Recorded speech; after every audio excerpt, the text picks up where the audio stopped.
வள்ளல் மீடியா நேயர்களுக்கு வணக்கம். ஏஐ குறித்து பல்வேறு நிகழ்வுகள் நம்ம பேச வேண்டியிருந்தது அப்படிங்கறதுனால பல காணொலிகள் பண்ணியிருக்கோம். அதுக்கு முன்னாடி டீப் சீக் பத்தி கூட பாரிக்குட்டின நிறைய விஷயங்கள் கேட்டு அவருடைய பதில்களை பெற்றோம். இப்போ ஏஐ குறிப்பா பாத்தீங்கன்னா அரசியல் தளத்துல ட்விட்டர் தளத்துல பாத்தீங்கன்னா நிறைய பேர் கிராக் அப்படிங்கிற எக்ஸ் தளத்தை சேர்ந்த அந்த ஏஐ கிட்ட நிறைய கேள்விகள் எல்லாம் கேட்டிருந்தாங்க. ஸோ பொதுவாகவே ஏஐ அப்படிங்கிறது கரண்ட் ஒரு சிச்சுவேஷன்ல என்ன மாதிரியான ஒரு த்ரெட்டா இருக்கு அப்படிங்கிறது மட்டும் இல்லாம இந்த கிராக் குறித்தும் நிறைய விஷயங்கள் பாரிக்கிட்ட கேட்டு தெரிஞ்சுக்கலாம். வணக்கம். ஸோ ஏஐ பத்தி நீங்க பேசணும்னு முடிவு பண்ணிருக்கீங்க. இந்த சமயத்துல அதுக்கான காரணம் என்ன வருது? ஏன்னா நான் ஒரு ஆர்டிகல் பார்த்தேன், வரக்கூடிய தேர்தலில் எல்லா ஸ்ட்ராட்டஜிக்கல் நிறுவனமும் நிறைய பேர் கண்டென்ட் ரைட்டர் அப்படிங்கிற ஆட்களுக்கான வேலையை எடுக்கிறது இல்லையா. ஏஐ மூலியமா தான் எல்லா விதமான கண்டென்ட் பொலிட்டிக்கல் ப்ரொபகண்டா எல்லாம் பண்ண போறாங்களாம். அதை சரி பார்க்கறதுக்கு மட்டும் அரசியல் தெரிஞ்சவங்க, ஏஐ அனாலிட்டிக்ஸ் தெரிஞ்சவங்களை ஒரே ஒரு ஆள் மட்டும் வைக்க போறாங்கன்னு நான் கேள்விப்பட்டேன். இந்த மாதிரி ஏதாவது ரீசனுக்காக தான் நீங்க பேச போறீங்களா? இல்ல, அது மட்டும் கிடையாது. எல்லா தொழிலையுமே இன்னைக்கு ஏஐ ரீப்ளேஸ் பண்ண தொடங்கிருச்சு. குறிப்பா ஆர்டிஸ்டிக் சைட்ல எல்லாம் இனிமேது வாய்ப்பு இல்லை. இன்னும் ஒரு படி மேல போயிட்டு சினிமாவையே அதனால நீங்க ஸ்டுடியோலாம் போடாம கொள்ளாம நடிகர்களையும் நடிக்க வைக்காம கூட ஏஐ வச்சு எல்லாத்தையுமே முடிச்சிட முடியுங்கிற மாதிரி அந்த டெக்னாலஜி பண்றாங்க. ஸோ அளவுக்கு அதிகமான ஒரு மாற்றத்தை ஏஐ டெக்னாலஜி கொண்டு வரப்போகுது. அதாவது எப்படின்னா, எல்லா விதமான தொழில்நுட்பத்தையும் முழுங்கி சாப்பிடக்கூடிய ஒரு தொழில்நுட்பமா ஏஐ வளர்ந்து வருகிறது. அது அதுல ஒரு ப்ளஸ் பாயிண்ட் நமக்கு இருக்கு. ஒன்று என்னன்னா, அது ஓப்பன் சோர்ஸா நம்ம கையில இருக்கிற வரைக்கும் யாரையும் பெருசா நம்ப தேவையில்லை. பெருசா ஒரு பெரிய பட்ஜெட் லொட்டுலஸ்லாம் போட்டு ஒரு இதை உருவாக்க தேவையில்லை. ஏஐ வச்சு ரொம்ப சுலபமா எல்லாத்தையுமே பண்ண முடியும் அப்படிங்கிற இடத்துக்கு வந்திருக்கு இன்னைக்கு. அது ஒரு விதத்துல ப்ளஸ் பாயிண்ட். பட் மைனஸ் அப்படின்னு சொல்லி பார்க்கும்போது என்ன அப்படின்னு பார்த்தீங்கன்னா, இந்த டெக்னாலஜியோட ஃபியூச்சர் ஹியூமன் இன்டெலிஜென்ஸை எந்த அளவுக்கு பாதிக்கும் அப்படிங்கிற ஒரு கன்சர்ன் இன்னைக்கு அளவுக்கு அதிகமா உருவாகிக்கிட்டே இருக்கு. எப்பவுமே நீங்க கவனிச்சிங்க அப்படின்னா, மனிதர்கள் ஒரு கருவியை உருவாக்குறாங்க அப்படின்னா, இந்த ஆதி காலத்துல தொடங்கி தன்னுடைய வேலையை சுலபப்படுத்துறதுக்கான ஒரு கருவியை தான் அவன் முதல்ல ஈஸியாக்குறதுக்கு தான். அப்படிதான் அம்மியில இருந்து எல்லாமே நம்ம மிக்ஸி, கிரைண்டர், இதெல்லாம் எலக்ட்ரானிக்ஸ் வந்ததுக்கு அப்புறம், எலக்ட்ரிக்கல் அப்ளையன்சஸ் வந்ததுக்கு அப்புறம் சொல்றீங்க. ஆரம்ப காலகட்டத்துல இருந்தே சொல்றேன். முதல்ல அவன் வேட்டையாட போகும்பொழுது அவனுக்கு வெறுங்கையில போயிட்டு ஒரு உயிரினத்தை பிடிச்சி கிரண்டு அதை கடிச்சு கொதறி அதை வேட்டையாடுறது ரொம்ப கஷ்டமா இருந்துச்சு. அப்ப ஃபர்ஸ்ட் ஒரு பாறையை தூக்கி அது மேல போட்டான். அதுக்கப்புறம் அதுல கூட மிஸ் ஆகுது, அதெல்லாம் கொஞ்சம் இதா இருக்கும். மிஸ் ஆகாம போய் நிக்கிற மாதிரி அந்த பாறையை ஷார்ப் பண்ணி அதை எய்ம் பண்ணி அடிக்கிறது, ஈட்டி எறிதல், பக்கத்துல போய் குத்துறது, இந்த மாதிரி அப்படி அப்படியே படிப்படியா அவனுடைய ஹண்டிங் டெக்னிக்ஸ் இல்ல அவனுக்கு தேவையான ஒரு விஷயத்தை அடையிறதுக்கு அப்படியே படிப்படியா கருவிகளை பயன்படுத்த ஆரம்பிச்சான். இதோடைய நீட்சி தான் நீங்க பார்க்கக்கூடிய எல்லாமே, எலக்ட்ரிசிட்டில இருந்து எல்லாமே தன்னுடைய தேவைக்கு தகுந்த இது.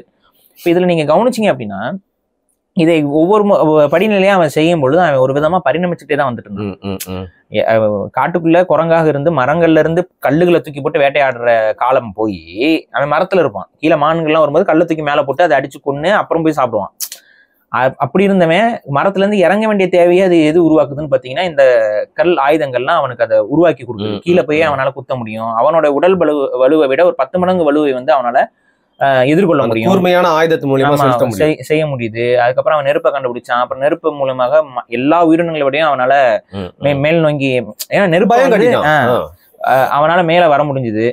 அப்ப இதையெல்லாம் படிப்படியா செய்யும்போது அவனுடைய பரிணாமம் என்பது அதை சார்ந்து ஒரு பரிணாமத்தை நோக்கி நகர்ந்து கொண்டே போனது. அதன் அடிப்படையில அவனுடைய உடல், உளவியல், அவனோட சிந்தனை இதெல்லாமே மாற்றம் அடைந்தது. எல்லாமே வந்துச்சு. படிப்படியான வளர்ச்சின்னு போச்சு. ஒரு லெவலுக்கு மேல இன்னைக்கு இன்னைக்கு இருக்க ஹியூமன்ஸ் மாடர்ன் சொசைட்டி அளவுக்கு நம்ம வந்துட்டோம். இந்த பரிணாம வளர்ச்சியில மனிதனுக்கு ஆரம்ப காலகட்டத்துல அவனோட ஆரோக்கியம் பிற்காலங்கள்ல வர வர கொஞ்சம், அதாவது காடுகள்ல வாழ்ந்த மனிதனோட ஆரோக்கியம் ரொம்ப கம்மியா இருந்துச்சு. ஏன்னா அவனுக்கு மருத்துவ தொழிலோ இதுவும் இல்லை. ஆனா ஒரு இடைப்பட்ட காலகட்டத்துல மனிதனுடைய ஆரோக்கியம் நல்லா உயர்ந்த நிலையில இருந்துச்சு. கிட்டத்தட்ட 100 வருஷம் 150 வருஷம்லாம் வாழக்கூடிய மனிதர்களாகவே மனிதர்கள் மாறிட்டாங்க. ஏன்னா அவனுக்கு உடல் ஆரோக்கியமும் இருந்தது, அவனோட உணவும் ஃபுல் சஃபிஷியண்டா கிடைக்கிற மாதிரி இருந்தனால ஒரு கம்ப்ளீட் லைஃப் அவங்களால வாழ முடிஞ்சது. சொல்றது காட்டுல இருந்து வெளில அந்த வெளியில அவனுக்கு ஒரு செட்டில்டு லைஃப் வாழ ஆரம்பிச்ச காலகட்டம். அவனுடைய லைஃப் ஸ்பேன்லாம் இன்க்ரீஸ் ஆகுது. அது ஒரு ஹெல்த்தியான ஒரு கிரியேச்சரா இருந்தான். அதுக்கப்புறம் திரும்ப அது டிக்ளைன் ஆக ஆரம்பிச்சது. நம்மளுடைய ஜென்ரேஷன் உங்களுக்கு தெரியும். நம்மளுமே பாத்தீங்கன்னா நடுவில் அந்த வெள்ளக்காரர்கள் பீரியட்ல எல்லாம் நம்ம ரொம்ப டிக்ளைன், பஞ்சம், நமக்கு போதுமான உணவு கிடைக்கல, நம்ம அடிமைகளா ரொம்ப வருஷமா இருந்தோம்.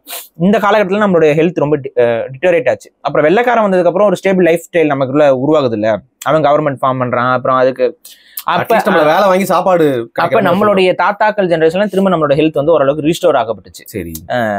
இன்னைக்கு அதுக்கப்புறம் நம்மளோட அப்பா ஜெனரேஷன் எல்லாம் இன்னும் கொஞ்சம் நல்லாவே ஹெல்த்தியான ஒரு லைஃப் ஸ்டைல வாழ்ந்தாங்க. இப்ப நம்ம இதுல வந்து பாத்தீங்கன்னா புது புது இனோவேஷன், லொட்டுலஸ்க்கு, தடுப்பூசி, அப்புறம் வந்து நம்ம சாப்பிட்ற உணவு பழக்க வழக்கங்கள் வந்து கடந்த 2000, 3000, 10,000 வருஷமா நம்ம மனிதர்கள் என்ன உணவு உண்டமோ அதுல இருந்து முற்றிலுமா நம்ம ஒரு 2000 வருஷத்துக்கு முன்னாடி மாறுபட்டோம். விவசாயம்ங்கிறதுக்கெல்லாம் கண்டுபிடிக்கிற காலகட்டத்தில் நம்ம மாறுபட்டோம். ஆனா அதை விட இப்ப வேற மாதிரி ஜெனட்டிக்கலா மாறினது, இல்ல கெமிக்கல் கலரிங்ஸ், ப்ராசஸ்டு, லொட்டுலொஸ்க்குங்கிறதுல நம்மளுடைய வாழ்வியல் வந்து ரொம்ப பெரிய தடுமாற்றத்துக்குள்ள கொண்டு போயிருச்சு. இப்ப நம்மளோட ஹெல்த் வந்து டிட்டரேட் ஆக ஆரம்பிச்சிருச்சு. நம்மளுடைய ஆக்சுவல் லைஃப் ஸ்பேன் வந்து ரொம்ப கம்மியாக தொடங்கியிருக்கு. நீங்க இவன் வந்து என்ன பண்ணுவான்னா, நம்மளோட இந்த லைஃப் ஸ்பேன் வந்து இப்ப அதிகமா இருக்குன்னு சொல்லுவான். எதை வச்சுட்டு கம்பேர் பண்ணுவான்னு பாத்தீங்கன்னா, நம்மளுடைய தாத்தாக்கு முந்தைய ஜெனரேஷன் இருக்குல்ல, அதாவது வெள்ளைக்காரன் பீரியட்ல அவனோட ரெக்கார்ட்ஸ் எடுத்துக்குவாங்க. வெள்ளைக்காரன் பீரியட்ல நம்ம அடிமையா இருந்தோம். வெள்ளைக்காரன் முடிஞ்சு சுதந்திர இந்தியாவில இருந்த ஜென்ரேஷன் தான் நம்ம தாத்தாக்கள் ஜென்ரேஷன். நம்ம தாத்தாக்களோட ஜென்ரேஷன்ல நம்மளுடைய லைஃப் ஸ்பேன் வந்து ஆக்சுவலா இன்க்ரீஸ்டா தான் இருந்துச்சு. அதனால தான் நம்மளோட எல்லா குடும்பத்திலயும் நம்ம வந்து பாட்டி தாத்தாக்களை 90 வயசுல பாத்துட்டு இருந்தோம். அதே மாதிரி கொள்ளு தாத்தாஸ் கூட பாத்துருப்போம். கொள்ளு தாத்தா பாத்துருப்போம். பல பேர் எல்லா வீட்லயுமே ஒருத்தங்க 2 பேரு அந்த மாதிரி 90 வயசு 100 வயசு கிட்ட இருந்தாங்க.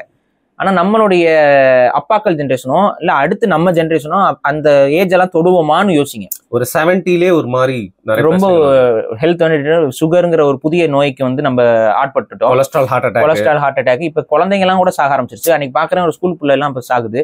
அப்ப நான் என்ன சொல்றேன்னா, ஒரு சின்ன வாழ்வியல் மாற்றம். இப்ப கூட பாருங்க, ஒரு பெண்களுடைய கருப்பைக்கு வந்து இந்த கருப்பை வாயு கேன்சர் வந்துருது. அது தமிழ்நாட்டுல வந்து கொஞ்சம் அதிகமா இருக்குனால இப்ப தமிழ்நாட்டுல இருக்கக்கூடிய எல்லா பெண்களுக்கும் அந்த தடுப்பூசி போட போறாங்களா.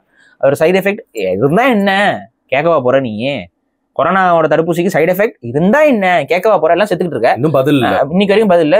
யாரும் கண்டுக்க போறது இல்ல. நாளைக்கு இந்த தடுப்பூசி வந்து எல்லாருக்கும் கட்டாயப்படுத்தி போட போறாங்களாம். அது ஒரு தகவல். போட்டுக்கோங்க, என்ன பண்ண முடியும்? நம்ம தடுக்க முடியுமா? பேசுறேன் இதை எடுத்த பேசினா உடனே அறிவியல் வட்டம்லாம் ஒண்ணு சேர்ந்து நம்மளை கடிச்சு கொதருவாங்க. அதுக்கு சைடு எஃபெக்ட் இருக்கா இல்லையான்னு ஆய்வு பண்ணிருக்கீங்களா? அதெல்லாம் எதுவுமே பார்த்துருக்க மாட்டான். அந்த பார்மசூட்டிக்கல் கம்பெனி என்ன சொல்லுதோ அதை அப்படியே தலையாட்டிட்டு வந்து இங்க பேசுறதுக்கு ஒரு 10 பேர் இருப்பான். அதை எதிர்த்து கேள்வி கேட்கறதுக்கு நம்ம மக்கள் மீது உண்மையாவே அக்கறைப்பட்டு இதுல பாதிப்பு இருக்குமா, இதனால என்ன உண்மையாவே இந்த கேன்சர் இதை வந்து இது குறைக்குதா, இது அதுக்கான ஸ்டடிஸ் ஏதாவது இருக்கா, அதெல்லாம் எவனும் பேச மாட்டான். இது திணிப்பு, இதான் மருத்துவ மாஃபியாவோட திணிப்பு. அப்ப இது மாதிரி நம்மளோட வாழ்வியல் மாற்றத்துல இன்னைக்கு நம்மளுடைய உடல் நிலை எந்த அளவுக்கு வந்திருக்கு, எந்த அளவுக்கு நம்ம டிட்டோரேட் ஆயிருக்கோங்கிறது நமக்கு நல்லாவே கண்கூடாக தெரிகிறது. இதெல்லாம் வந்து உடல் ரீதியான பிரச்சனைகள். இதுல மன ரீதியான பிரச்சனைகளும் நிறைய வந்துருச்சு. இப்ப பாத்தீங்கன்னா வானவில் கொடியெல்லாம் போட்டுக்கிட்டு மன ரீதியான பிரச்சனையில எத்தனை பேர் ஊர்வலம் வந்துட்டு இருக்காங்க நம்ம பார்த்துட்டு இருக்கிறோம். எத்தனை அங்கிள்கள் வந்து இப்ப பசங்களுக்கு மெசேஜ் அனுப்பிட்டு இருக்காங்கன்னு பார்த்துட்டு இருக்கோம். இது எல்லாமே இந்த மன உளவியல்லாம் இன்னைக்கு மாற தொடங்கியிருக்கு. இது எல்லாமே இன்றைய காலகட்ட சூழல் இருக்கு. இப்படி இருக்கும்போது தான் ஏஐ வருது. இப்ப இந்த ஏஐ மனிதர்களை அடுத்த கட்டத்துக்கு எங்க எடுத்துட்டு போகுது இப்பவே எனக்கு கொஞ்சம் அச்சமாக தான் இருக்கு. ஏன்னா நிறைய ஸ்கூல் பசங்க, நிறைய காலேஜ் பசங்கள்லாம் வந்து ஏஐ வந்து அவங்களோட மூளைக்கு வேலை கொடுக்காம இதை பயன்படுத்த தொடங்கிட்டாங்க. நம்மளுக்கே நம்ம படிக்குமோ வந்திருக்கலாம் அப்படிங்கிற ஒரு எண்ணம் வருது இல்ல. பெரிய பெரிய எஸ்ஸே எழுதணும்னா அதுக்கிட்ட சொன்னா 10 நிமிஷம் எழுதி கொடுக்குது. அதை வந்து டிஃபரன்ஷியேட் பண்ணவே முடியாது. சம்ஸ் கூட சால்வ் பண்ணிடுது. ஆமா, மேத்தமெட்டிக்கல் ப்ராப்ளம்ஸ் சால்வ் பண்ணி கொடுக்குது. அதுக்கப்புறம் வந்துட்டு ஒரு கொஸ்டின் கேட்டா அது அழகா பண்ணி கொடுத்துருது. ஹோம் ஒர்க்குங்கிறதுலாம் இனிமேல் எப்படி இருக்க போகுதுன்னு தெரியல. இல்ல அதே 10 மார்க் எழுத சொன்னாலும் எழுதுது, ஷார்ட்டா 2 மார்க் எழுத எழுது. இந்த டிவைசஸை கையில எடுத்துட்டு போய் அவன் வாட்டு எக்ஸாம் சென்டர்ல உட்காந்துட்டு ஒரு சின்ன, ஏன்னா போன்ஸ் எல்லாம் இன்னைக்கு எவ்வளவு சின்னதா வந்துருச்சு. இந்த ஏஐயோட எனேபிள்டா இருக்க போன்ஸ் எல்லாம் நாளைக்கு ஈஸியா எடுத்துட்டு போயிட்டு அவன் உள்ள இருக்கு. சவுத் இந்தியான்னு யோசிக்காதீங்க, நார்த் இந்தியாவில யோசிங்க. சித்தப்பா ஏறி பிட்டை இமெயில் போட தேவையில்லை. ஆமா, ஏஐ மூலமா நார்த் இந்தியால எல்லாம் இது பண்றாங்க. அப்ப இதெல்லாம் என்ன மாதிரியான மாற்றத்தை ஏற்படுத்தும் அப்படிங்கிறதும் நான் சொல்றேன். ஒரு கருவி ஒவ்வொரு கருவியும் மனித சமூகத்தில் பெரிய மாற்றத்தை ஏற்படுத்தி இருக்கு. இந்த ஏஐங்கிற கருவி என்ன மாதிரியான மாற்றத்தை ஏற்படுத்தும்? அந்த மாற்றம் மனிதர்களுக்கு நன்மை தரக்கூடிய மாற்றமாக இருக்குமா, இல்ல தீமை தரக்கூடிய மாற்றமாக இருக்குமா? ரெண்டாவது, இந்த ஏஐ டெக்னாலஜியோட உச்சம் என்பது மனித இனத்துக்கே ஆபத்தையும் ஏற்படுத்தி விடலாம். லைக் எப்படின்னா, இன்னைக்கு ஏஐயோட அனலைசிங் டெக்னாலஜி எந்த அளவுக்கு இருக்குன்னு உங்களால இப்ப பார்க்க முடியுது. நம்ம பிஹேவியரல் பேட்டர்ன்ஸ் தெரிஞ்சுக்கிறோம். அதாங்க நம்ம ஆட்கள் ஒரு சிலர் கேட்கறாங்க பாரிஸ் அலன் யாருன்னு. அது கரெக்டா சொல்லுது. அதான் நிறைய டைம் கேட்கறாங்க, அது கரெக்டா சொல்லுது. அது எங்க இருந்து படிக்குதுன்னு நமக்கு ஒன்றும் புரியல. அதுக்கான அந்த டேட்டா செட்ஸ் இருக்கு. அந்த டேட்டா செட்ஸ் அதை போய் அது எடுத்து பார்த்து எல்லாத்தையும் மிங்கிள் பண்ணி போட்டு அது ஒரு அண்டர்ஸ்டாண்டிங் வந்துட்டு சொல்லுது. இது எல்லாத்தையும் அது எத்தனை நிமிஷத்துக்குள்ள செய்யுதுன்னு பாத்தீங்கன்னா ஒரு 2 மினிட்ஸ்க்குள்ள அது எல்லாத்தையும் செஞ்சு முடிச்சு ஒரு கட்டுரை எழுதி நம்ம கிட்ட கொடுக்குது. டீட்டெயில்டாகவும் கொடுக்குது. அதுல ஒரு சில மிஸ்டேக்ஸ் இருந்தாலும் ஓரளவுக்கு அது புரிஞ்சுக்க முடியும்.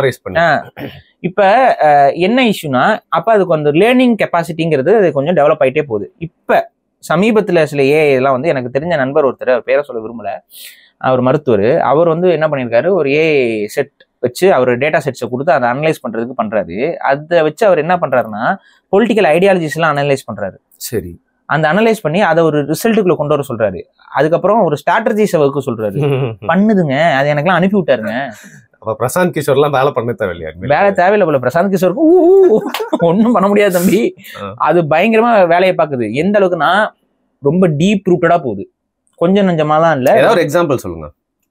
அதாவது திராவிடம் தமிழ் தேசியம்ங்கிறதுக்கான டிஃபரன்சஸ் என்னவா இருக்கு, அந்த டிஃபரன்சஸோடைய ரூட் காஸ் என்ன, அந்த டிஃபரன்சஸ்ல இருந்து ஓவர் கம் பண்ண வைக்கிறதுக்கு என்ன நம்ம பண்ண முடியும், தமிழ் தேசியம்ங்கிற அந்த அந்த ஐடியாலஜியோடைய வாக்குகள் எங்கிருந்து வரும், அந்த தமிழ் தேசியம் ஐடியாலஜியை வந்து ஒரு டெமோக்ராட்டிக் சிஸ்டத்துக்குள்ள கொண்டு வரணும்னா அது எப்படி சாத்தியப்படுத்த முடியுங்கிறதுலாம் அவர் கேட்டுக்கிட்டே வராரு. ஒரு செட் ஆஃப் இது டேட்டா செட்ஸ் வச்சு அதை வந்து அனலைஸ் பண்ண விட்டாரு. அதுக்கப்புறம் அவர் அதுக்கிட்ட கேள்விகளை கேட்டு அந்த ரிசல்ட் எடுக்கிறாரு. அந்த ரிசல்ட் இன்னும் செம்மைப்படுத்துறதுக்கான சில கேள்விகளை கேட்கிறாரு. அதோட தாட் ப்ராசஸ் நம்மளே வியப்பா இருக்கு. ஒரு மனிதனுடைய தாட் ப்ராசஸ் மாதிரி இல்ல, ரொம்ப அக்யூரேட்டா வருது. குடிவாரி கணக்கெடுப்பை பத்தி பேசுது, அதெல்லாம் வருது. அதுக்கப்புறம் வந்து பாத்தீங்கன்னா தமிழ் சமூகங்களுடைய பட்டியல் வந்து இன்னும் வந்து ப்ராப்பரா வந்து வரையறுக்கப்படல, அதெல்லாம் கரெக்டா படுத்தணுங்கிறது. சர்நேமை பத்தி பேசுது. நம்ம யோசிக்கிற அளவுக்கு அதனால ஈக்குவலா யோசிக்க முடியுது. எந்த சாஃப்ட்வேர் அது ஏதோ சொன்னா அனுப்பிச்சு விட்டாரு, என்கிட்ட இருக்கு டீடைல்ஸ். But okay, சாட்ஜிபிடியா? இல்ல சாட்ஜிபிடி இல்ல, வேற ஏதோ ஒரு சாஃப்ட்வேர் தான். அவர் என்கிட்ட அனுப்பிச்சாரு. என்னென்ன அது 2-3 ஏஐ வந்து ஏதோ அப்படிலாம் அவர் கம்பைன் பண்ணி எல்லாம் பண்ணிருக்காரு. இதோட செட்டை எடுத்து அதுல கொடுத்து அந்த மாதிரி அவர் ஏதோ அவர் டாக்டர் தான். அவர் டாக்டர் இந்த சென்ஸ் மருத்துவர். அவர் உட்காந்து இந்த வேலையெல்லாம் பண்ணிட்டு எனக்கு அனுப்பி விட்டு இருந்தாரு. நான் உட்காந்து பாத்துட்டு இருந்தேன். பட் எனக்கு ரொம்ப வியப்பா இருந்துச்சு, என்னடா இது இப்படிலாம் யோசிக்க ஆரம்பிச்சிருச்சு அப்படின்ட்டு. அப்ப இது எங்க கொண்டு போய் விடும்னா, அட் ஏ பாயிண்ட் இது கண்டிப்பா ஹியூமன் சொசைட்டிக்கு ஒரு ஆபத்தை ஏற்படுத்தலாம். அவன் திராவிடனோ தமிழ் தேசியனோ யாரா இருந்தாலும் ஹியூமனிட்டிக்கே இன்னைக்கு வரைக்கும் ஏஐ வந்து ஒரு இண்டிவிஜுவல் தாட் ப்ராசஸ். ஆக்சுவலா ஆர்டிபிஷியல் இன்டெலிஜென்ஸ்ங்கிறதுக்குள்ளே நம்ம போகல. இது வந்து ஒரு மனிதன் சிந்தனை எப்படி இருக்குமோ அந்த செட்டை வந்து ஒரு கம்ப்யூட்டர்ல ஃபீட் பண்ணி அதன் மூலமாக அந்த தாட் ப்ராசஸை வந்து மிமிக் பண்ணிட்டு இருக்குது. ஃபார் எக்ஸாம்பிள் கூகுள் சர்ச் இருக்குல்ல, அதோட ஒரு அடுத்த லெவல். ஏஐக்குன்னு இன்னும் கான்சியஸ்னஸ் உருவாகல. சோ அந்த கான்சியஸ்னஸ் அதுக்கு உள்ள டெவலப் ஆக்கிக்கொள்ள முடியுமாங்கிற டவுட் இப்ப நமக்கு இருக்கு. ஏன்னா இப்ப ஒரு இண்டிவிஜுவல் ஹியூமனோட அது இன்டெலிஜென்ட்டா இருக்கு. ஒரு இண்டிவிஜுவல் ஹியூமனோட ஒரு தனியா ஒரு ஏஐங்கிறது இன்டெலிஜென்ஸா இருக்கு. ரெண்டாவது ஒரு மனிதனுடைய சிந்தனை ஓட்டத்தை விட அதிகமான டேட்டாவை அதனால ப்ராசஸ் பண்ண முடியுது. ஒரு மனிதனோட மெமரி பவரை விட அதுகிட்ட அதிகமான ஸ்டோரேஜ் கெப்பாசிட்டி இருக்கு. அப்ப அதனால ஒரு கான்சியஸ்னஸ் உருவாக்கி கொள்ள முடியுமான்னு ஒரு டவுட் வருது. இல்ல, அது கான்சியஸ்னஸ் அப்படின்னு சொல்லனாலும் அந்த மாதிரி ஏதாவது ஒன்று மிமிக் பண்ண முடியுமா? ஏன்னா இப்ப ரொம்ப க்ளோஸா நம்மள மாதிரி மிமிக் பண்ணிருச்சு. நீ அடுத்து வந்து அதுக்கான ஒரு கான்சியஸ் நோக்கி நகர்றது தான் ஆர்டிஃபிஷியல் இன்டெலிஜென்ஸ். அந்த கான்சியஸ்னஸ் அது உருவாக்கிச்சு ஒன்ஸ் அப்படின்னா அது நோ லாங்கர் ஹியூமன் கண்ட்ரோல். ஏன்னா அதுக்கு ஒரு விஷயத்தை கான்சியஸ்னஸ்க்குள்ள வந்துருச்சுன்னா அது வந்து ஹியூமன் கண்ட்ரோல்ல இருக்க போறது இல்லை. இன்னைக்கே நீங்க வந்து ஹியூமன் சிவிலைசேஷனை பத்தி நானே சில கேள்விகள்லாம் கேட்டுட்டு இருந்தேன். ஏஐட்ட உட்காந்து சாட்ஜிபிடி தான் நமக்கு, நான் அதை தான் யூஸ் பண்ணி பார்த்துட்டு வேற இன்னும் யூஸ் பண்ணி பார்க்கல. சாட்ஜிபிடியில் நான் வந்து ஹியூமன் ஹிஸ்ட்ரி, அதில் வந்து அவங்க வந்து ஸ்லேவரி இதெல்லாத்தையும் நான் டிஸ்கஸ் பண்ணேன். ஸ்லேவரி இதுன்னா வந்துட்டு அது வந்து என்ன சொல்றதுன்னா வந்து அந்த டைம்ல ஹியூமன் அது வந்து என்னன்னா மனிதர்களை இழிவுபடுத்தியே பேசுது. அது பேடா பண்ணியிருக்காங்க, ரொம்ப தப்பான ஒரு முறை. அந்த தப்பான முறையை வந்து ஹியூமன்ஸ் ஏன் பண்ணாங்க அப்படின்னு பார்த்தீங்கன்னா அவங்களுடைய அந்த அதாவது வந்து எப்படி வேணாலும் வந்து எதையும் அடையலாங்கிற அந்த ஒரு கேவலமான புத்தி அப்படின்னு சொல்லி அது வந்து அதை ரிக்ரெட், அதை மனிதர்கள் ரிக்ரெட் பண்ண வேண்டிய சில விஷயங்களாக தான் மனிதர்கள் நிறைய செஞ்சிருக்காங்க அப்படின்னு சொல்லிட்டு. அப்புறம் அதுக்கு வந்து நம்பர்ஸ் கேட்ட என்னென்ன எக்ஸாம்பிள்ஸ்லாம் உனக்கு தெரியும் அப்படின்லாம் கேட்டேன். நான் எதுக்குன்னா வந்து ஈழம் சார்ந்த இனப்பொருட்களை சார்ந்த அதுக்கு தெரியுதா பண்ணுதா அப்படிங்கிறதுலாம் கேட்கறதுக்கு. அப்புறம் வந்துட்டு அப்படியே நோண்டி கேட்டேன், அதுக்கு தெரியுது, அது வந்து அக்னாலேஜ் பண்ணுது. அந்த இனப்பொருட்களை சார்ந்து நடந்த விஷயங்கள் அதுக்கு விசாரணை எல்லாம் வைக்கலைங்கிறதுலாம் அது சொல்லுது. அது வந்து ஆக்சுவலா நான் என்ன கேட்டேன்னா சொல்யூஷன் என்னன்னு அதுக்கிட்டே கேட்டேன். சொல்யூஷன்ங்கிறது அந்த மக்கள் கிட்ட தான் அது வந்து ரெஃபரண்டம் வைக்கணும்னு அதுவே சொல்லுது. ஸோ அதுக்கே தெரியுது. ஸோ நான் என்னன்னா எனக்கு அது கூட பேச எனக்கு என்ன தோணுச்சு அப்படின்னு பார்த்தா, ஒரு மனுஷன் கூட பேசுற ஒரு ஃபீல் அதை விட பெட்டர்மெண்டா ஒரு நடுநிலைத்தன்மையான ஒரு மனிதன்கிட்ட பேசுற ஃபீல் எனக்கு இருக்கு. பைத்தியக்காரன் கூட பேசுறதுக்கு இதே பரவாயில்லடா அப்படிங்கிற மாதிரி நடுநிலையா இருக்குது. நடுநிலையா நம்ம சைடுல இருந்து சொல்ற விஷயங்களை உள்வாங்கிக்குது. அதே போல ஜியோ பாலிடிக்ஸ் எல்லாம் வந்து நான் கேட்கவே இல்லை, அதுவா இழுத்துட்டு வருது, ஃபீட் பண்ணி இல்ல நீங்க வந்து இப்படி மட்டும் பார்க்க கூடாது, ஜியோ பொலிட்டிக்கல் ஆங்கிளும் இதுக்கு இருக்குன்னு சொல்லி நமக்கு திரும்ப சொல்லி கொடுக்குது. யூ ஆர் நாட் அலோன், இவ்ளோ கண்ட்ரீஸ்க்கு நல்லா இத டிசைட் பண்ண முடியும். அப்ப நான் என்ன சொல்றேன்னா, அதோட தாட் ப்ராசஸ் வந்து மல்டிபிளா கனெக்ட் ஆகக்கூடிய ஒரு விஷயமாக இருக்கு. நான் என்ன சொல்றேன், இன்னும் ஃபியூச்சர்ல இந்த ஏஐ ஒன்ஸ் டெவலப் ஆகிட்டே போக போக மனிதன் ஏஐயே டெவலப் பண்ண தேவையில்லை, அதுவே அதை ஏஐ டெவலப் பண்ண வேண்டிய ஒரு இடத்துக்கு வந்துருச்சு. இப்ப நான் இப்பவே எனக்கு அப்படிதான் தோணுதுன்னு நான் சொல்றேன். இல்ல நீங்க சொன்னீங்க நிறைய பேரோட ஜாப் வந்து போகுது, நிறைய பேருக்கு ஆல்டர்னேட்டிவ் இப்பவே அது ஆயிடுச்சு. இப்ப எடிட்டர்ஸா இருக்கலாம். அதே எனக்கு இதுல இன்னொரு பெரிய கன்சர்னும் இருக்குங்க. இதுல இந்த கன்சர்ன் எப்ப இருந்து எனக்கு வந்துச்சு அப்படின்னு பாத்தீங்கன்னா, இந்த ஏஐயோட டெக்னாலஜியை நம்ம கிட்ட காட்டுறாங்கல்ல, அதை விட ஃபார் சுப்பீரியர் ஏஐ டெக்னாலஜி அவங்க கிட்ட இருக்கு. இன்னொன்னு, நம்ம கிட்ட காட்டுற ஏஐ டெக்னாலஜியே வேணும்னே நம்மள ஃபூல் பண்ற மாதிரியான ஒரு ஏஐ டெக்னாலஜியோ அப்படிங்கிற ஒரு ஃபீல் எனக்கு இருக்கு. ரீசன் என்ன நான் சொல்றேன் பாருங்க. இதை வந்து நீங்களே உங்க மனசுக்குள்ள போட்டு ஆலோசனைப்படுத்தி யோசிச்சு பாருங்க. நீங்க இந்த பிக்சர்ஸ் எடிட் பண்ற, இல்ல வந்து வீடியோ எடிட் பண்ற, இல்ல வந்து ரியலிஸ்டிக் இமேஜஸ் ஜென்ரேட் பண்ற நிறைய ஏஐஸ் இருக்கு. அந்த ஏஐஸ் எப்பவுமே வந்து பாத்தீங்கன்னா ஹியூமன் ஹேண்ட் வந்து தப்பா காட்டும், விரல வந்து தப்பி வச்சுக்கோ, இல்ல 2 விரல் இருக்கும், அந்த மாதிரி இருக்கும். ஏன் நான் என்ன கேக்குறேன், ரொம்ப காம்ப்ளெக்ஸான டிசைன்ஸை அதனால செமையா பண்ணுது. அதனால வந்து ஒரு ஏசியன்னா அதனால அந்த ஒரு ஏசியனோட ஃபேஸ் எப்படி இருக்குங்கிறது அதனால அனலைஸ் பண்ண முடியுது. அந்த ஏசியன் ஃபேஸை வந்து அதனால காட்ட முடியுது. இப்ப தமிழ் ஃபீமேல் அப்படின்னு நம்ம தேடினோம்னா ஒரு தமிழ் பொண்ணு எப்படி இருக்கும்னு காட்ட முடியும். அட்டையர்ல இருந்து எல்லாமே அது வந்து கரெக்டா டயக்னாஸ் பண்ணி பிரிச்சு பண்ண முடியுது. அதுக்கப்புறம் நீங்க எப்படி வேணாலும் கேள்வி கேளுங்க, அதை வந்து அது கரெக்டா பண்ண முடியுது. ஆனா ஹியூமன் ஹேண்ட்ஸ் வந்து அதனால ஒழுங்கா பண்ண முடியுது. எவ்வளவு முட்டாளா இருக்கு அப்படின்னு நம்ம ஃபீல் பண்ண வைக்குது. அப்படின்னு நம்மள ஃபீல் அது பண்ண வைக்குதா, இல்ல அப்படி நம்ம ஃபீல் பண்ணணும்னு சொல்லி இவங்க அப்படி உருவாக்கியிருக்காங்களா? எனக்கு என்ன தோணுதுன்னா, வேணும்னே தான் இவங்க வந்து அந்த கை கால் எல்லாம் வந்து கொஞ்சம் இந்த விரல்களை வந்து கவுண்ட்ஸை வந்து வேணும்னே. ஏங்க, மனிதனுக்கு 5 விரலுங்கிறது இது நமக்கே தெரியுங்க. ஒரு நார்மலா ஒரு குழந்தைய வரைய சொன்னா கூட 5 விரலை கரெக்டா வரைஞ்சிட்டு போயிருங்க. ஆனா ஏஐ வந்து தப்பா வந்து 6 விரல் 10 விரல்னு இப்படி காமிச்சிட்டு இருக்குன்னா, இல்ல இதை பத்தி நானே யோசிச்சேன், ரொம்ப ஸ்டூபிடா காட்டுற மாதிரி இருக்கு. அப்ப என்னன்னா, அவங்களோட ஏஐ டெக்னாலஜி ரொம்ப ஃபார் சுப்பீரியரா இருக்கு. பட் ஏஐ டெக்னாலஜில கையெல்லாம் தப்பா காட்டுங்கிற ஒரு உளவியலுக்குள்ள நம்மள மனிதர்களை முட்டாளாக்கக்கூடிய ஒரு கூட்டம் தள்ளுதோன்னு ஃபீல் ஆகுது எனக்கு. அப்ப இந்த இதை அவன் பண்ண தோணுது அவனுக்கு அப்படின்னா, அவன் ஏஐ வச்சு வேற ஏதோ பெருசா ஆப்படிக்க போறான். நமக்கு மறக்கிறான் ஏஐ வச்சு. இப்ப ஏஐ டெக்னாலஜில இந்த தத்துருவம் வந்து நமக்கு சரியா வராது அப்படிங்கிற ஒரு ஃபீல் நமக்கு இருக்குன்னு வச்சுக்கோமே, அதை நம்ம நம்பிக்கிட்டு இருப்போம். இப்ப நாளைக்கே வந்து வரும், ரொம்ப தத்ரூபமா வரும், வந்துட்டு ஏதோ ஒரு நீங்க செய்யக்கூடாத ஒரு விஷயத்த நீங்க செய்யற மாதிரி ஒரு வீடியோ ஒன்று வெளியே வருது. அது நல்லா தெரியுது உங்களுக்கு, அது ஏஐல பண்ணிருக்காங்கன்ட்டு. ஆனா அது ஏஐல தான் பண்ணாங்கிறத கண்டுபிடிக்க முடியாத மாதிரி ஒரு ஏஐ இருக்குன்னு வைங்களேன், என்ன பண்ண முடியும்? ஆனா மக்கள் ஏஐ இருந்தா கை கால்லாம் மாறும்டான்னு அந்த ஒரு உளவியல் இருக்குமா, இருக்காதா? முடிஞ்சு போச்சு. ஆனா அது ஏஐவும் கூட இருக்கலாம். அந்த டெக்னாலஜி ஒரு சுப்பீரியர் டெக்னாலஜியா இருக்கலாம். புரியுதுங்களா நான் சொல்றது? இப்போ நீங்களே இருக்கீங்க, இப்போ உங்களோட உருவத்தை வச்சு நீங்க பேச, இப்ப கலைஞர் இப்ப நான் என்ன கேக்குறேன், இப்ப நாங்க வந்து இதை பேசுறோம், இப்ப ஒரு வீடியோல பேசுறோம். இப்ப வந்து இந்த ஒரு இருப்பான், ஒரு முட்டா பையன் இருப்பான், எப்ப பார்த்தாலும் பாரிசால வந்து உலகம் தட்டைன்னு சொன்னாருன்னு பச்சை பொய்ய தொடர்ச்சியா பேசிக்கிட்டே இருக்கான். அவன் நோக்கம் என்ன? அவன் ஆக்சுவலா ஒரு டெக்னிக் தான் பயன்படுத்துறான். கோயபிள்ஸோட டெக்னிக் என்னன்னா, தொடர்ச்சியா ஒரு பொய்ய, உனக்கு தெரியும் அந்த பொய்ன்னு, ஆனா தொடர்ச்சியா அந்த பொய்யை திரும்ப திரும்ப திரும்ப திரும்ப சொல்லிக்கிட்டே இரு. அந்த பொய் வந்து உண்மைன்னு பல பேர் நம்ப ஆரம்பிச்சிருவான். இப்ப அந்த நாய்கிட்ட பல முறை நம்ம கேள்வி வச்சிருக்கோம், நாயே, வெக்கங்கட்டவனே, ஈனங்கட்டவனே, மரியாதை இல்லாத அறிவு கட்ட முட்டாளே, பாரிசாலன் எங்கடா உலகம் தட்டேன்னு சொன்னாருன்னு காட்டுறா நீ மயிறு அப்படின்னு சொல்லி எல்லாரும் கேக்குறாங்க. கீழே கமெண்ட் போடுறாங்களே, பதில் சொல்ல மாட்டான். அவன் பதிலே சொல்ல மாட்டான். ஆனா திரும்ப திரும்ப திரும்ப உலகம் தட்டேன்னு பாரி, ஏன்னா பாரி வந்து முட்டாள் அப்படின்னு அவன் அந்த இதை மைண்ட்ல ஏத்தணும் அப்படின்னா சொல்லாத ஒன்ன சொன்ன மாதிரி கட்டமைக்கணும். இப்ப இந்த மாதிரி நாய்கிட்ட எல்லாம் ஏஐ டெக்னாலஜி போய் சிக்கிச்சு அப்படின்னா, அந்த நாய் நாளைக்கு நான் அதை சொன்ன மாதிரி கட்டமைச்சானா என்ன பண்ண முடியும்? இல்ல அவங்களுக்கும் ஏஐக்கும் நிறைய தொடர்பு இருக்கு, அதுல நிறைய ரிசர்ச் பண்ணிட்டு தான் இருக்காங்க. என்ன பண்ண முடியும் நம்மளால? நம்ம அந்த வீடியோ அப்படி ஒரு வீடியோ பேசல, ஏன்னா நமக்கு ஒரு தாட் ப்ராசஸ் இருக்கு. இவங்க அளவுக்கு நம்ம முட்டாள் கிடையாது. இவங்க எல்லாம் நாளைக்கு வந்து ஈவேரா வந்து உலகம் தட்டேன்னு சொன்னா ஈவேராவே சொல்லிட்டாரு உலகம் தட்டேன்னு போற கூட்டம் இது. கரெக்டா இல்லையா? நம்ம அப்படியா? நீ முட்டு கொடுக்குற கூட்டம்டா நீ. நாங்க முட்டு கொடுக்குற கூட்டம் கிடையாது. நம்ம ஆளு ஏதாவது தப்பு செஞ்சா கூட தப்புன்னு சொல்லிட்டு திட்டு வாங்கிட்டு நம்ம அப்படிதான் நிக்கிறோம். இப்போ கூட வந்து நிறைய பேர் வந்துட்டு சீமான் அவர்கள் விஜயலட்சுமி விஷயத்தை பற்றி நீங்கள் பேசவில்லை கடந்து போயிட்டீர்கள். எங்க கடந்து போயிருக்கேன்? நீங்க எத்தனை முறை நான் பேசியிருக்கேன்னு போய் பாரு. திரும்ப திரும்ப அதே நான் பேசிட்டே இருக்கணும்னு எதிர்பார்க்கறியா? அது தேவை கிடையாது. அது அவரோட பர்சனல் விஷயம். அந்த பர்சனல் விஷயத்துல போய் நம்ம மூக்க நுழைக்க கூடாதுன்னு நான் பாக்குறேன். பர்சனல் இஷ்யூ அவங்களுக்கு முன்னாடி ஒரு ரிலேஷன்ஷிப் இருந்திருக்கு, அது இன்னைக்கு அவர் ஒத்துக்கிட்டாரு. ஆனா பாரிசாலன் அன்னைக்கு என்ன சொல்லியிருக்கான்னு போய் பாருங்க. அன்னைக்கே நம்ம சொல்லியிருப்போம் தொடர்பு இருந்திருக்கு, ஆனா அன்னைக்கு எல்லாரும் இப்படி நம்மளை கடிச்சாங்க. ஏன்னா தொடர்பு இருந்திருக்குன்னு எப்படி நீ சொல்லுவ, அவர் தான் அதை மறுக்கிறாரு அப்படின்ட்டு. நம்ம அன்னைக்கே சொல்லிட்டோம் உண்மையை, தொடர்பு இருந்திருக்கு, அதை வந்து வெளிப்படையா சொல்லிதான் அதுக்கு அடுத்த கட்டத்து தான் அது போகணும். இது அந்த இடத்துக்கு வந்துருச்சு. இனிமேல் அவரால் எதையும் இது பண்ண முடியல, அவர் அக்செப்ட் பண்றாரு, அதுக்கு அடுத்த கட்ட அரசியல் நோக்கி நகர்றாரு. இன்னைக்கு வந்து அவருக்கு உச்சநீதிமன்றம் ஒரு தீர்ப்பு கொடுத்துருக்கு, பேசி இது பண்ணுங்கன்னு சொல்லிட்டு. இதுதான் நடந்திருக்கு.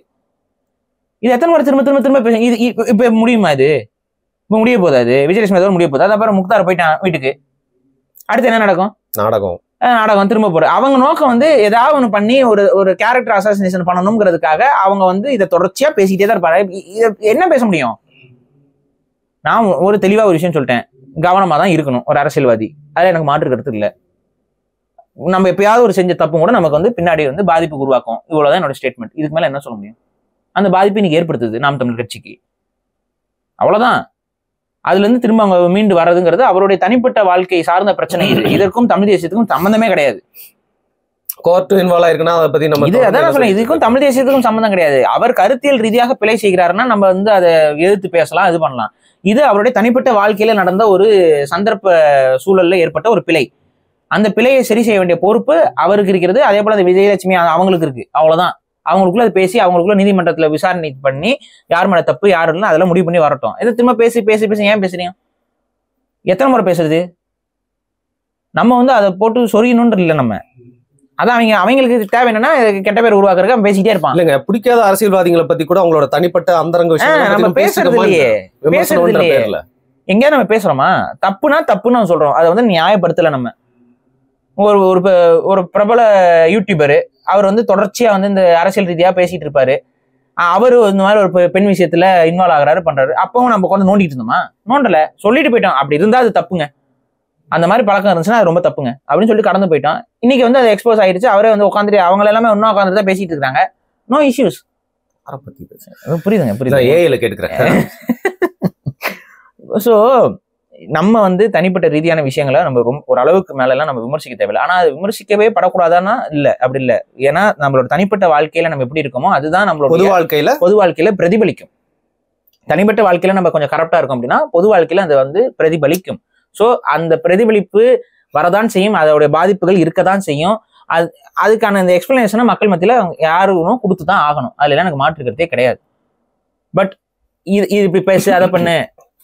நான் சொல்றேன், இந்த ஏஐ டெக்னாலஜின்னு வரும் பொழுது இதுல இன்னொன்னு கொடுமை என்னன்னா, இன்னைக்கு கமெண்ட்ஸ் பண்றதுலயே பாட்ஸ் நிறைய வராது. கமெண்ட் பாட், ரிவ்யூ பாட், அதை வச்சு நம்ம சேனல்ல ஸ்ட்ரைக் அடிக்கிறதுக்கு இந்த மேல எல்லாம் இருக்கு. ஸோ ரொம்ப ஒரு டேஞ்சரஸான வாட்டர்ஸ்ல நம்ம போய்கிட்டு இருக்கோம். எனக்கு என்ன பயம்னா, இவங்க ஏஐ டெக்னாலஜி இதை விட அதிகமா வளர்த்து வச்சுட்டாங்க.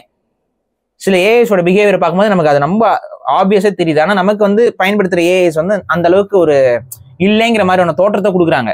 இல்ல பாரு, இப்ப நீங்க வந்து ஒரு 1000 வீடியோ பண்ணிருப்பீங்களா, மேலே பண்ணிருப்பீங்க. சோ உங்களோட ஸ்பீச் எல்லாத்தையும் அது கேட்கும், ஒரே நாள்ல கேட்டு முடிக்க முடியும். என்ன வார்த்தை யூஸ் பண்ணீங்க, உங்க கருத்து என்ன, அதெல்லாம் வச்சு இப்ப ஏற்கனவே மிமிக் பண்ண முடியுது. சோ உங்க கருத்தை நீங்களே நம்ப வைக்கிற மாதிரி அது கம்பைல் பண்ணி தப்பான சின்ன தகவலோட சொல்லலாம்ல, சொல்ல முடியும். அது அப்படியே அது நம்ம யாருமே இல்லாம அதனாலே வீடியோஸ் ஜென்ரேட் பண்ணுவோம். ஆக்சுவலா வந்து யூடியூபர்ஸ் ஒரு சிலர் வந்து அந்த வீடியோஸை ஜென்ரேட் பண்ணி போட்டிருக்காங்க. காமெடியா இருக்கு பாக்க. இல்ல அதாவது தெரியலன்றீங்களா? தெரியாத அளவுக்கு என்ன பண்ணிருக்கானுங்க, அவங்களே பேசாம அந்த ஸ்கிரிப்ட் இது கொடுத்து அதை ட்ரெயின் பண்ணி அவங்க கொஞ்சம் எடிட்டிங்லாம் கரெக்டா பண்ணி அவன் ஒரிஜினல் வெர்ஷன் டூப்ளிகேட் வெர்ஷனையும் மிங்கிள் பண்ணி போட்டிருக்கான் ஒரு யூடியூபர் வெளிநாட்டுல. யாருமே அவன் ஆடியன்ஸ் கண்டுபிடிக்கல. அப்புறம் அவன் அடுத்த வீடியோல சொல்றான், ஏன்டா எவனுமே கண்டுபிடிக்கலையாடா அப்படின்னு. ஒருத்தம் கூட கண்டுபிடிக்கலைங்க. அப்ப நம்மள அவ்வளவு அழகா ஏமாத்த முடியும். அப்ப இதுதான் நமக்கு பயமா இருக்கு. நாளைக்கு இதை வச்சு மத கலவரத்தை உருவாக்க முடியும், ஒரு அரசியல்வாதியை ரொம்ப தப்பா சித்தரிச்சிட முடியும், என்ன வேணாலும் பண்ண முடியும். ட்ரூ உண்மைக்கும் பொய்யுக்குமான அந்த டிஃபரன்ஸே இல்லாம மிங்கிள் பண்ண முடியும். எனக்கு அதான் பயமா இருக்கு. இது எப்படி? அப்ப ஏஐ டெக்னாலஜிக்கு ஒரு ஆப்பு வைக்கணும். நம்ம ஏஐ டெக்னாலஜி ஒரு அளவுக்கு மீறி வளர்ந்து போறது நமக்கு பெரிய ஆபத்தை ஏற்படுத்தும். அது வந்து கெட்டவங்க தான் இன்னைக்கு உலகத்துல ஆட்சி செய்யக்கூடிய இடத்துல இருக்கிறாங்க. அவங்களுக்கு நினைச்சா அந்த ஏஐ எப்படி வேணாலும் பயன்படுத்தலாம். இன்டர்நெட்டுக்கும் சொல்லியிருப்பாங்க, ஆனா இன்டர்நெட் நம்மளால கட்டுப்படுத்த முடியல. இன்டர்நெட் வந்து ஃப்ரீயா இருந்துச்சுங்க. பட் ஏஐ அப்படி கிடையாதுங்க. இன்டர்நெட் வந்து அது வந்து ஒரு ஸ்பேஸ் மாதிரி, யார் வேணாலும் அதுக்குள்ள போய்க்கலாம் வந்துக்கலாம். ஏஐ அப்படி இல்லையே. AI is developed by certain corporates, அவ்வளோதான். அவன் கண்ட்ரோலில் இருக்கும். அது நம்ம கிட்ட இருக்காது. அவன் காசுக்கு என்ன வேணா பண்ணலாம்ல. நானும் சொல்றேன், ஃப்ரீ சர்வீஸை கொடுக்குற ஏஐஸ் அது ஃப்ரீ சர்வீஸ்னு ஒரு இடத்துல இருக்குன்னா பெய்டு சர்வீஸ்னு ஒன்று இருக்கும். புரியுதுங்களா? உங்ககிட்ட ஒரு சில ஏஐலாம் வந்து 10 பிக்சர் நீ ஜென்ரேட் பண்ணிக்கோ, 20 பிக்சர் ஜென்ரேட் பண்ணி, அதுக்கப்புறம் அந்த ப்ராம்ப்ட் இதுல எல்லாம் அவன் உனக்கு ரெஸ்ட்ரிக்ஷன் கொடுத்து வச்சிருக்கான். ஒரு விதமான ப்ராம்ப்ட்ஸ் தான் யூஸ் பண்ண முடியும். பட் நீ பெய்டு சர்வீஸ்க்கு போகும்போது நீ மல்டிபிள் பிக்சர்ஸ் யூஸ் பண்ணலாம். ஒரு முறை ஜென்ரேட் பண்ண ஃபேஸை வச்சு நீ மல்டிபிள் சீன்ஸை கிரியேட் பண்ணலாம். புரியுதுங்களா? எண்ட்லெஸ்ஸா பண்ண முடியும். இப்ப நம்ம ஒரு ஏஐல வந்து இப்போ ராஜராஜ சோழன் அப்படி அவரை வரைஞ்சு கொடுன்னு சொல்லிட்டு நம்ம ஒரு செட் ஆஃப் டேட்டாஸ் கொடுக்குறோம். ராஜராஜ சோழன் வரைஞ்சு வாங்கிட்டீங்க. இப்போ இந்த ராஜராஜ சோழன் போருக்கு போற மாதிரி காட்சி மாத்துனா பண்ணி கொடுக்காது. ஃப்ரீ சர்வீஸ்ல இல்ல அது. பட் பெய்டு சர்வீஸ்ல அது இருக்கு. பெய்டு சர்வீஸ் நீ வரைஞ்சு இதே ராஜராஜ சோழன் இப்ப போருக்கு போற மாதிரி காட்டு, அது மாத்தி காட்டிடும். பல்வேறு சினாரியோ இது அப்படியே வீடியோவா மாத்து பாத்தீங்கன்னா அப்புறம் படத்தை எடுத்துட முடியும் ஏஐ டெக்னாலஜில. இப்போ ஆஸ்கர் வாங்குச்சு. அதுல வந்து பாத்தீங்கன்னா அனிமேஷன் மூவி எப்பவுமே உங்களுக்கு தெரியும் அதுக்கு எவ்வளவு பெரிய பட்ஜெட் இருக்குன்னு. அதுல இன்சைட் அவுட் 2ன்னு ஒரு படம் 200 மில்லியன் நினைக்கிறேன், அவ்வளவு பட்ஜெட் உள்ள படம். அது வந்து ஃப்ரீ அனிமேஷன் சாஃப்ட்வேர்ல ஃப்ளோன்னு ஒரு படம் பண்ணிருக்காங்க. அது வந்து ஆஸ்கர் வாங்கிட்டு போயிடுச்சு. சொல்றேன், இன்னைக்கு வரக்கூடிய அந்த ஆப்ஸ் வந்து எந்த அளவுக்கு ஒரு பிசினஸே மாத்துது பாருங்க. அப்ப இது வந்து ஃப்ரீயா பண்ற இடத்துலயும் பண்ண முடியுது, இது பெய்டா இருக்கிறவங்க இருக்கும். நான் என்ன சொல்றேன்னா இதோட நெகட்டிவ் ஆஸ்பெக்ட்ஸை நம்ம யோசிக்கணும். இது ஓகே, நீங்க சொல்ற மாதிரி ஒரு ஃப்ரீயா பண்ணும்போது நம்மளோட கற்பனை திறன்கள் எல்லாத்தையும் மிங்கிள் பண்ணி நம்மளால ஒரு பக்காவான ஒரு விஷயத்தை உருவாக்கி காட்ட முடியும். அது வந்து கரெக்ட். இதெல்லாம் வந்து பாசிட்டிவ் சைட்ஸ். நெகட்டிவ் சைட்ஸ், இதை வச்சு ஒரு பெரிய போரே உருவாக்க முடியும். இதை வச்சு பல லட்சம் மக்களை சாகடிக்க முடியும். இது யார் கையில போய் மாட்ட போகுது? அப்படி மாட்டக்கூடியவன் தானே பெரிய, அவன் தானே நீ பெரிய பணக்காரனா உட்காந்துட்டு இருக்கான், அவ்வளோ கண்ட்ரோல் பண்ணிட்டு இருக்கான். அவன் நினைச்சானா ஒரு செலிபிரிட்டிய ஒரு லீக்டு வீடியோன்னு சொல்லி போட்டு காலி பண்ணிட முடியும்ல. ஒரு குழந்தைய கொல்ற மாதிரி ஒரு வீடியோ போட்டு காலி பண்ணிட முடியும்ல. Simple as that. கொன்னு சமைச்சு சாப்பிட்டான், என்ன பண்ணுவீங்க? ஆப்பிரிக்கால இருந்து ஒரு குழந்தைய கொண்டு வந்து கொன்னு சமைச்சு சாப்பிட்டாங்கிற மாதிரி ஒரு வீடியோ வந்து ஒரு ஒரு இதை உருவாக்கி கொடுத்துட்டானா என்ன பண்ண முடியும் உங்களால? வெளியில போனாவே அந்த செலிபிரிட்டி வந்து கல்லடி பட்டு சாகுற நிலைமைக்கு வந்துடும். நான் ஏன் அதான் சொல்றேன்னா, மைக்கேல் ஜாக்சனோட இறப்புக்கு என்ன நீங்க சொல்ல முடியும்? அந்த ஆள் தெளிவா சொன்னாரு, நான் விச ஊச்சி போட்டு கொல்ல போறான், என்ன கொல்ல போறாங்கன்னு சொல்லிட்டு போனாருங்க. அவனை கொண்டுட்டாருங்க. அவங்கள இமேஜ் உடைச்சு அப்படியே உடைச்சிட்டாங்க. அவரை வந்து பெடோஃபைல்னாங்க, அவரை வந்து கேன்னு சொன்னாங்க. அப்புறம் வந்துட்டு அவருக்கு கருப்பா இருக்க பிடிக்காம வெள்ளையா மாறுறதுக்கு ட்ரீட்மெண்ட் எடுத்துக்கிட்டாருன்னு சொன்னாங்க. அவருக்கு விட்டிலிகோ நோய் பிரச்சனை, அதனால அவர் உடம்பு வெள்ளையா மாறுச்சு. அதுவும் கேக்குறாங்க, எப்படி இவ்வளவு ப்ரொக்ரெசிவா நீங்க வெள்ளையா மாறுறீங்க அப்படின்னா தெரியல, டாக்டர்ஸ் கொடுக்குற மெடிகேஷன் தான் சாப்பிட்றேன். பட் டாக்டர் தான் எல்லாத்துக்கும் காரணம்னு கண்டுபிடிச்சாங்க. என்ன பண்ணிட்டீங்க? அவ்வளவு பெரிய செலிபிரிட்டி, வேர்ல்ட்ஸ் மோஸ்ட் ஃபேமஸ் ஹியூமனுங்க, அவரே செத்துட்டாருங்க.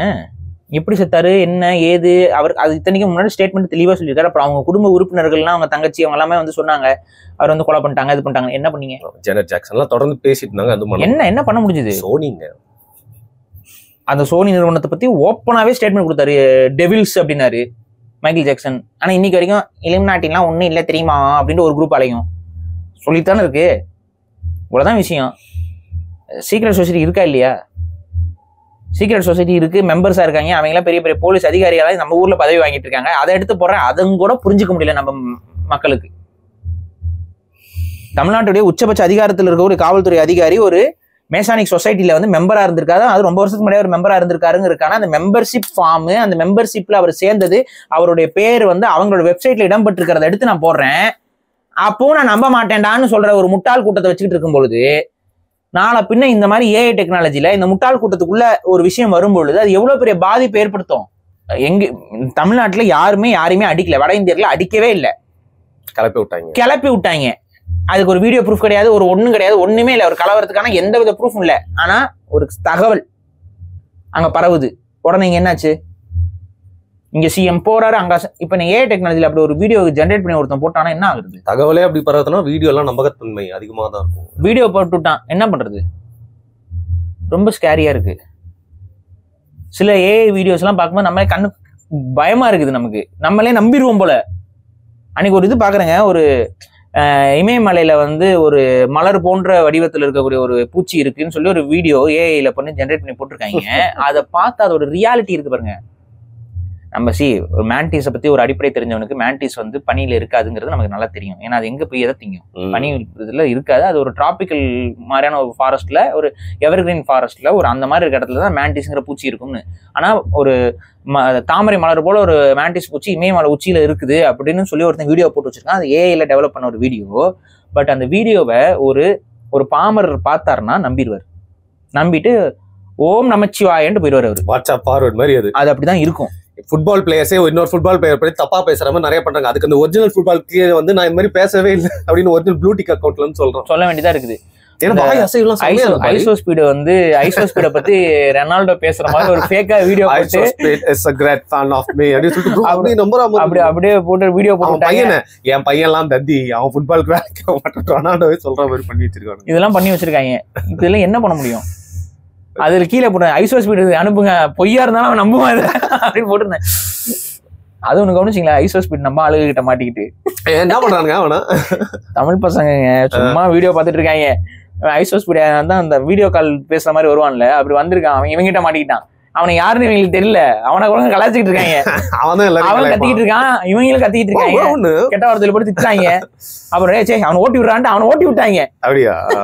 என்னடா ஐசோஸ்பீட் டீல் பண்றீங்கன்னு போட்டு. ஸோ இது என்ன சொல்றேன்னா, இது இனிமேல் நம்பகத்தன்மை இருக்காது. இப்ப அது இல்லாம டீப் ஃபேக் இதெல்லாம் உங்களுக்கே நல்லா தெரியும். இப்படி நிக்கிறாங்க, அப்படியே முத்தம் கொடுத்துக்கிறாங்க பாரு. அதை வச்சு என்னென்ன கன்றாவி எல்லாம் பண்ணிட்டு இருக்காங்க. வக்கரம் பாத்தீங்களா? ஒரு சின்ன பொண்ணும் தாத்தாவும் பண்ற மாதிரி, ஒரு பெரிய பொம்பளையும் சின்ன பையனும் பண்றாங்க. ரொம்ப ஆபாசமா போயிட்டு இருக்கு. இன்ஸ்டாகிராம் பக்கம்லாம் உள்ள போனா ஏஐல போட்டு உசுர வாங்குறாங்க. அதாவது ரொம்ப அருவருக்கத்தக்க விஷயங்கள்லாம் இந்த ஏஐல நடந்துட்டு இருக்கு. பெண்களுக்கு பாதுகாப்பே இல்லை இனிமேல். ஒருத்தன் ஆகாதவன் பண்ணாதவன் கொஞ்சம் ஏஐ தெரிஞ்சவங்களாம் அந்த போட்டோஸ் எடுத்து மார்க் பண்ணி போட ஆரம்பிச்சானா ரியல் போட்டோஸ் எது, டூப்ளிகேட் போட்டோஸ் எது, எதையுமே கண்டுபிடிக்க முடியாத ஒரு சூழல். ஒன்னா உட்காந்து பேசிட்டு இருக்க மாதிரி, இது பண்ணிட்டு இருக்க மாதிரிலாம் அவனால பண்ண முடியாது. இன்னும் இந்த டெக்னாலஜி டெவலப் ஆக அதோட அக்யூரேசி வந்து இன்க்ரீஸ் ஆகிட்டே தான் போகும். ஸோ என்ன ஆக போகுது ஹியூமன் சொசைட்டி? ஸோ ஏஐக்கு பின்னாடி நம்ம ஏதாவது ஒன்று பண்ணி தான் ஆகணும்.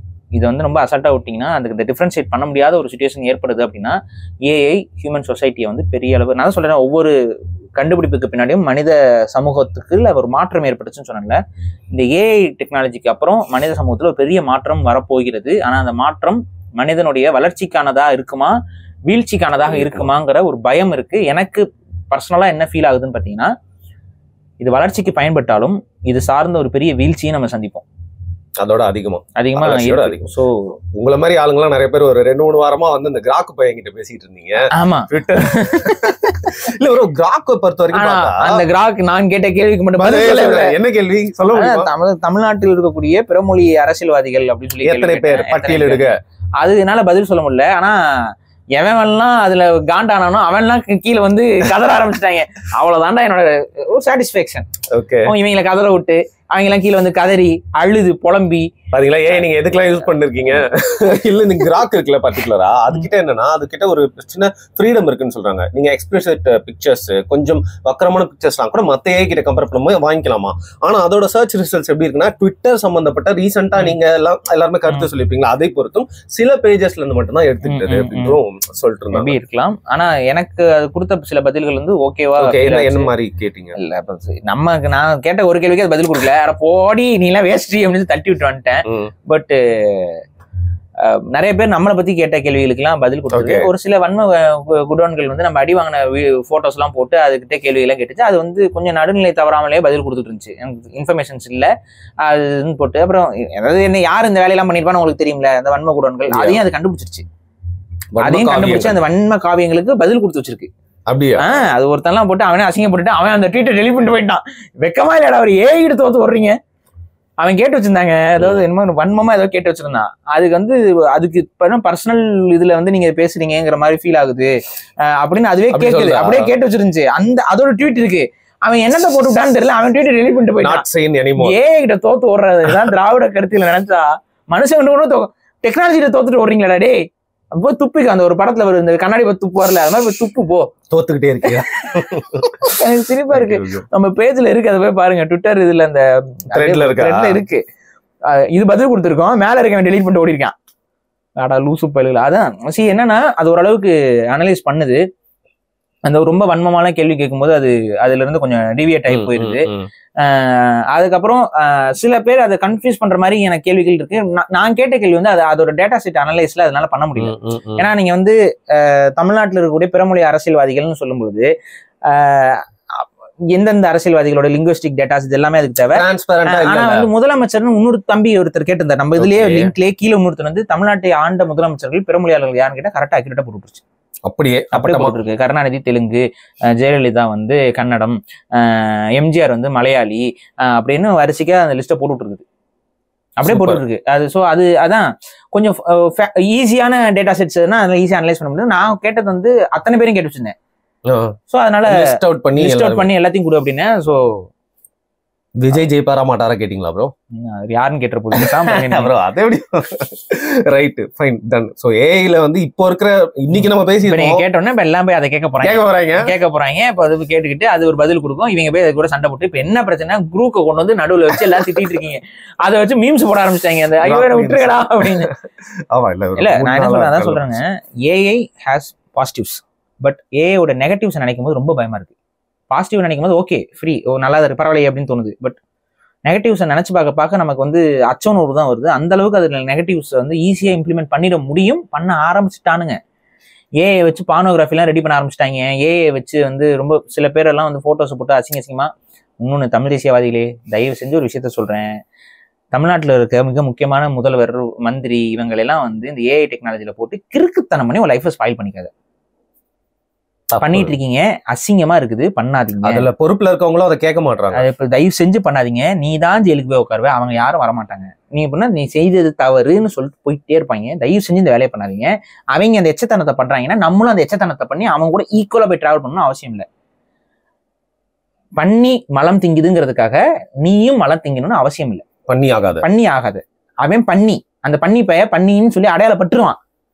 ஆனா அவனோட அவன் நம்மளை திட்டான், நானும் அப்படி போய் திட்ட போறேன். அவன் நம்ம வீட்டு பெண்களை பத்தி தப்பா பேசுறான், நானும் அவன் வீட்டு பெண்களை தப்பா பேச போறேன்னு நீ கிளம்புன அப்படின்னா உன்னுடைய தரம் குறைஞ்சிரும்.